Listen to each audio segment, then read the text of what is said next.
Oke, jadi sebelum kita memulai pada materi kelas 11 ini, saya akan memperkenalkan diri saya. Jadi namaku Asar, nama lengkapku Ridho Asar Megantara, kalian bisa panggil aku Asar. Jadi teman-teman, aku adalah seorang lulusan dari D3 Teknik Elektronika dari Politeknik Elektronika Negeri Surabaya.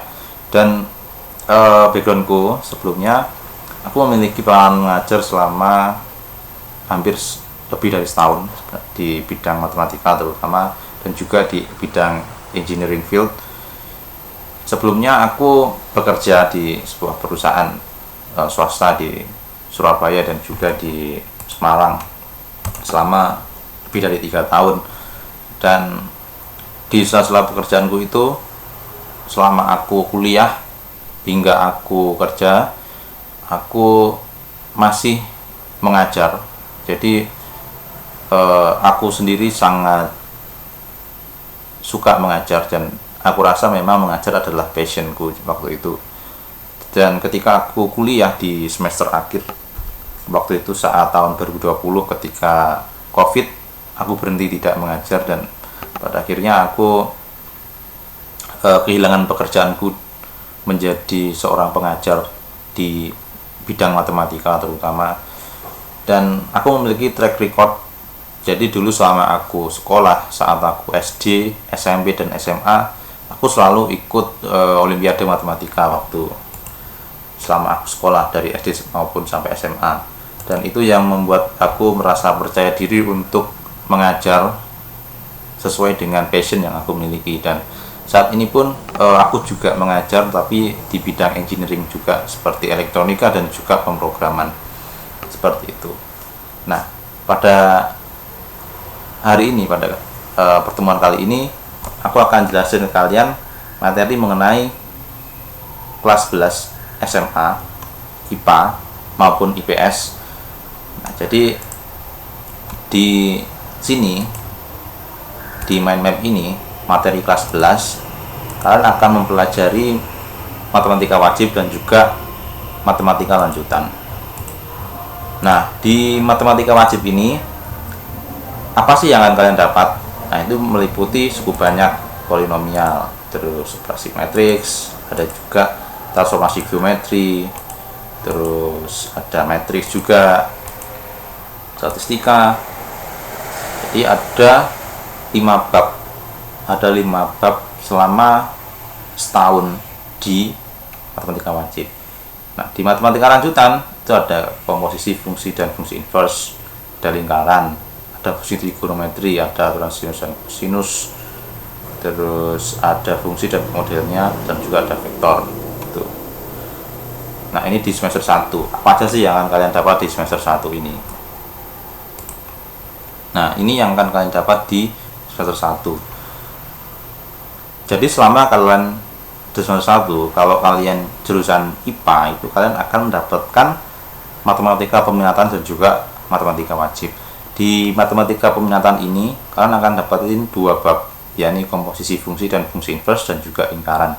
Nah, sedangkan matematika wajibnya kalian akan pelajari sebanyak 3 bab, cukup banyak, atau polinomial, operasi matriks, dan juga transformasi geometri.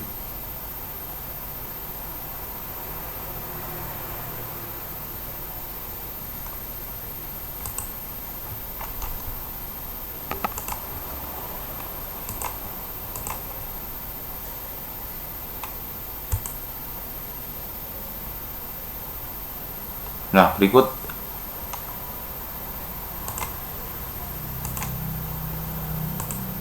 berikut merupakan bab di komposisi fungsi dan fungsi inverse.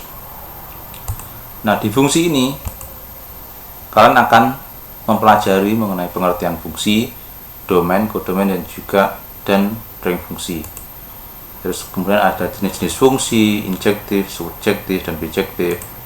Kemudian ada aljabar fungsi, penjumlahan, pengurangan, perkalian, pembagian. Kemudian kalian akan mempelajari komposisi fungsi. Ada pengertian komposisi fungsi, ada menentukan rumus fungsi dan komposisi, sifat-sifat fungsi komposisi. Kemudian di fungsi inverse, kalian akan mempelajari mengenai syarat, kemudian pengertian fungsi inverse, menentukan rumus fungsi inverse, kemudian inverse dari fungsi komposisi. Kemudian yang terakhir kalian akan mempelajari, kalian akan berlatih soal latihan dan juga pembahasan di sini. Kemudian di bab lingkaran, apa aja yang akan kalian pelajari? Seperti persamaan lingkaran, kemudian ada kedudukan titik dan garis terhadap lingkaran, kemudian ada persamaan garis singgung lingkaran. Jadi ada 3 subbab di sini untuk materi lingkaran. Kemudian di suku banyak polinomial. Nah, ada beberapa subbab di sini. Pengertian nilai suku banyak, derajat suku banyak, menentukan nilai suku banyak, kemudian operasi aljabar pada suku banyak, jumlahan, pengurangan, dan perkalian suku banyak. Kemudian ada pembagian suku banyak, pembagian dengan metode Horner, kemudian yang terakhir dengan teorema sisa. Kita akan pelajari ini. Misalnya ada pembagian oleh X min K, kemudian pembagian oleh AX min B, pembagian oleh X min alpha dikali X min B, seperti itu. Yang terakhir itu adalah teorema faktor. Kita akan pelajari penggunaan teorema faktor untuk akar-akar rasional suku banyak, seperti itu.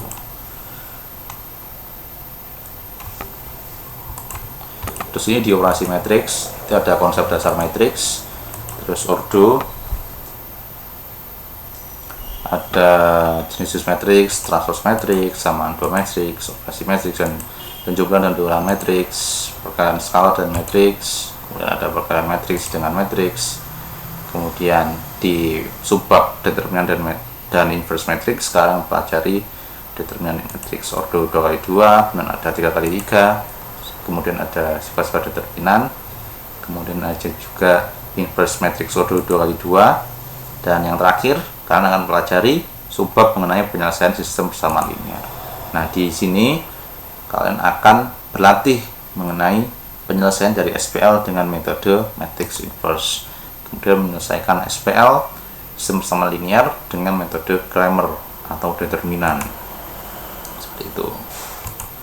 Kemudian ada transformasi geometri, ada translasi, kemudian menentukan bayangan titik dan kurva oleh translasi. Kemudian ada refleksi, pencerminan terhadap sumbu X, sumbu Y, kemudian Y sama dengan min X, titik asalnya O 0,0, kemudian kalau melalui garis X nya sama dengan A dan garis Y sama dengan B. Nah di sini nanti itu berupa bilangan, Y nya juga ada nilainya, itu mungkin 2 atau minus 2, dan itu kita akan bahas di subbab refleksi ini, pencerminan.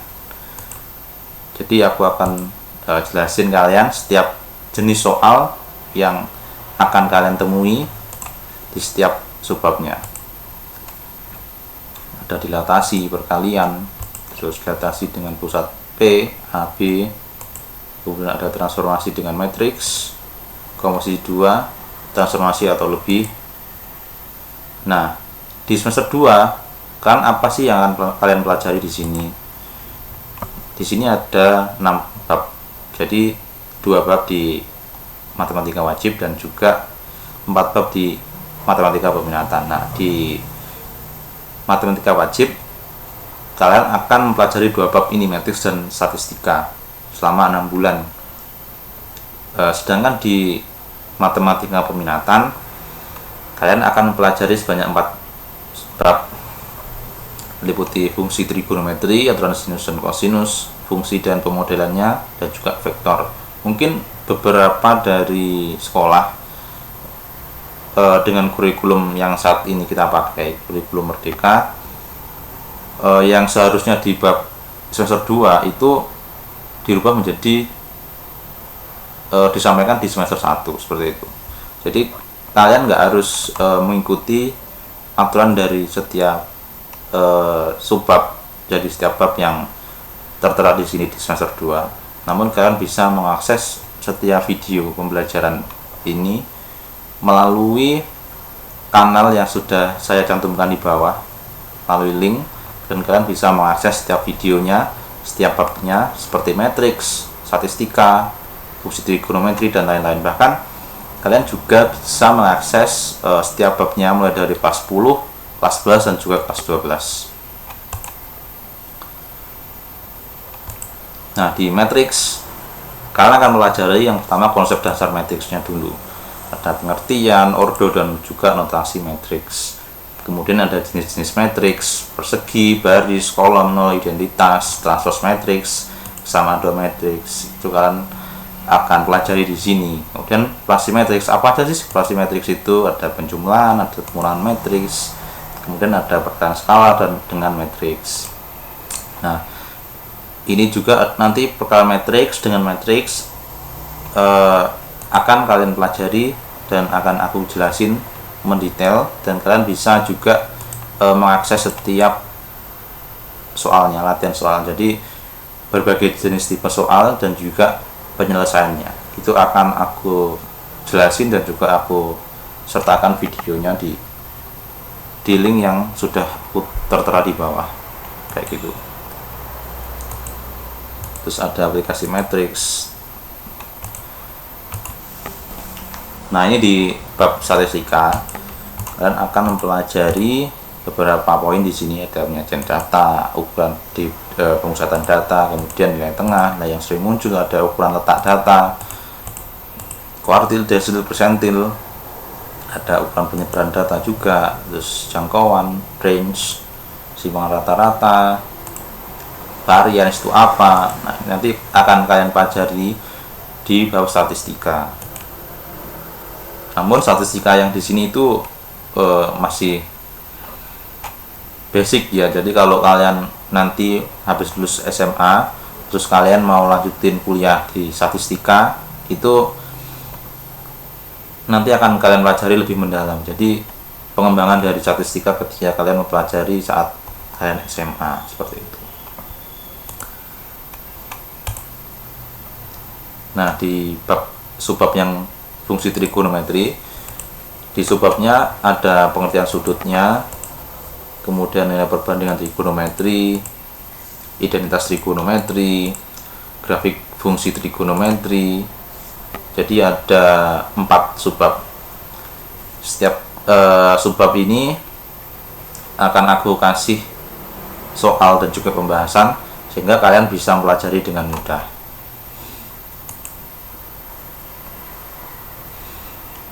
Kemudian aturan sinus dan kosinus. Nah, ini ada aturan sinus. Di aturan sinus itu nanti kalian akan pelajari pembuktian dan juga penggunaan aturan sinus. Kemudian aplikasinya dalam menghitung unsur segitiga. Jadi nanti akan diberikan bangun segitiga dan kita akan menghitung, mencoba untuk menggunakan aturan sinus. Itu seperti apa. Kemudian ada juga aturan kosinus. Kita akan membuktikan dengan menggunakan aturan kosinus. Dan aplikasinya dalam menghitung unsur segitiga. Nah, di luas segitiga kita juga akan menghitung luas dari segitiga menggunakan aturan trigonometri, sinus dan juga kosinus. Dan menghitung luas segi n beraturan. Nah, segi n mungkin segi 3, segitiga sama kaki, segitiga sama sisi, seperti itu.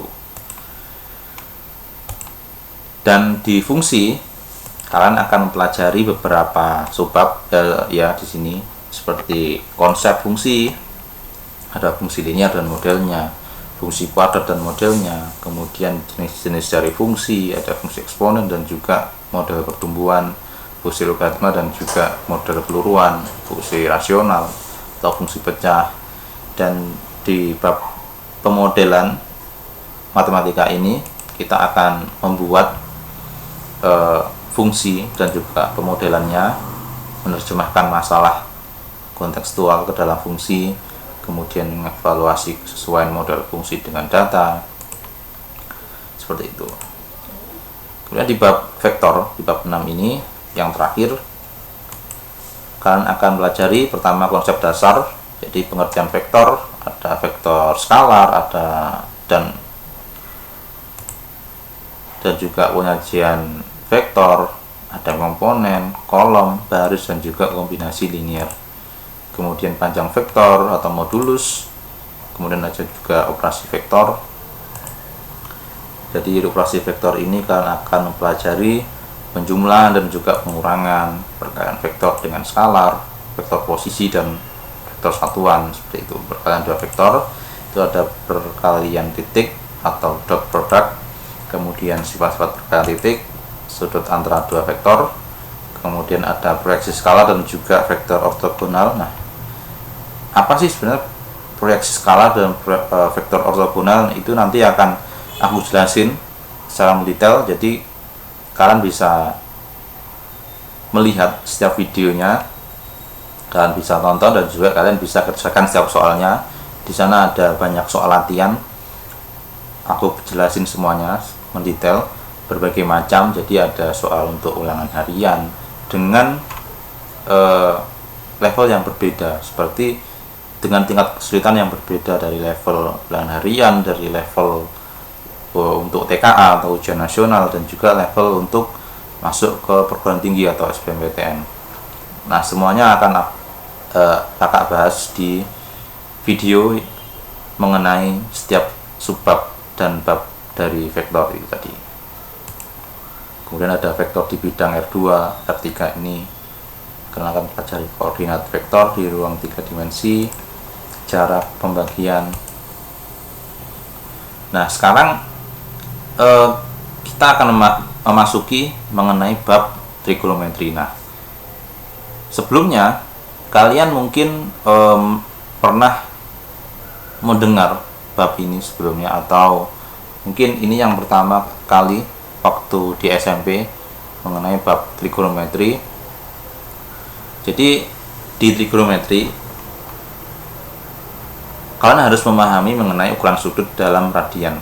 Nah, radian ini adalah satuan pengukuran yang didefinisikan sebagai 180 per X atau kira-kira 57,29,58 derajat, dan disingkat rad atau sebagai subscript C, yang biasanya digunakan untuk ukuran lingkar. Radian adalah satuan standar dari pengukuran untuk sudut dan matematika. Jadi kalau kita mau menghitung sebuah satuan sudut standar, kita menggunakan satuan radian. Dan 360 di setiap lingkaran itu sama dengan 2 pi radian, dan nilai pi itu adalah 180, berarti 2 kali 180 radian itu sama dengan 360 derajat. Sistem lain digunakan untuk mengukur sudut adalah grad atau gradian. Jadi selain radian ada juga grad atau gradian. Nah, grad itu membagi lingkaran menjadi 400 grad atau 200 per pi grad sama dengan 1 radian. Contoh nih.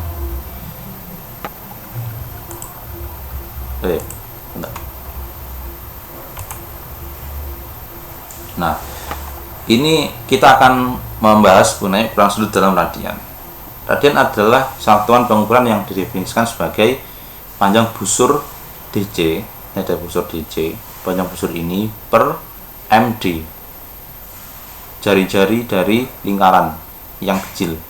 Nah, di panjang busur DC per jari-jari lingkaran kecil itu sama dengan panjang busur BA per jari-jari lingkaran yang besar atau MB.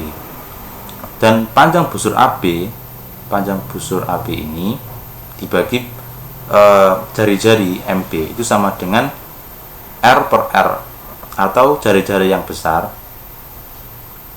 MB, maksudnya sama dengan panjang jari-jari MB per jari-jari MD, itu sama dengan 1 nilainya.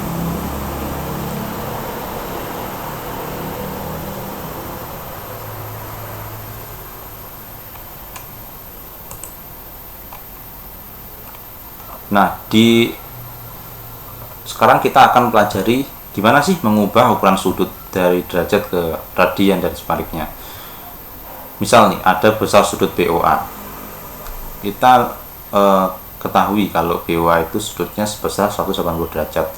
Sebab BOA adalah sudut setengah putaran, dan besar sudut BOA dalam radian itu nilainya adalah panjang busur AB dibagi panjang dari diameter lingkaran atau OB. maksudnya dari panjang jari-jari atau OB per R. Jadi sudut BOA besarnya ini 180 derajat itu sama dengan panjang busur AB per jari-jari. Sudut BOA itu sama dengan PR per R atau sama dengan 180 derajat. Misal di sini kita menghitung kalau sudut BOA itu sama dengan sudut BOA itu sama dengan Pi R per R, itu juga sama dengan 180 dikali R per R itu sama dengan 180, seperti itu. Sehingga sudut BOA itu sama dengan pi radian. Nah, 1 derajat itu 1 derajat nilainya adalah pi per 180 radian, atau 1 derajat karena nilainya pi diketahui pi sama dengan 180, sehingga pi per 180 derajat rad itu sama dengan 180 per 180 sama dengan 1, seperti itu. Atau 1 radian itu sama dengan 180 derajat per pi. Nah, kadang-kadang apabila dilakukan pendekatan dengan pi nilainya 3,14, sehingga 1 derajat pi per 180 radian itu sama dengan mendekati 3,14 per 180 radian, sama dengan 0,017 radian. Sehingga 1 radian sama dengan 180 derajat per pi itu mendekati sama dengan 180 derajat per 3,14159 sama dengan 57,296 derajat, seperti itu.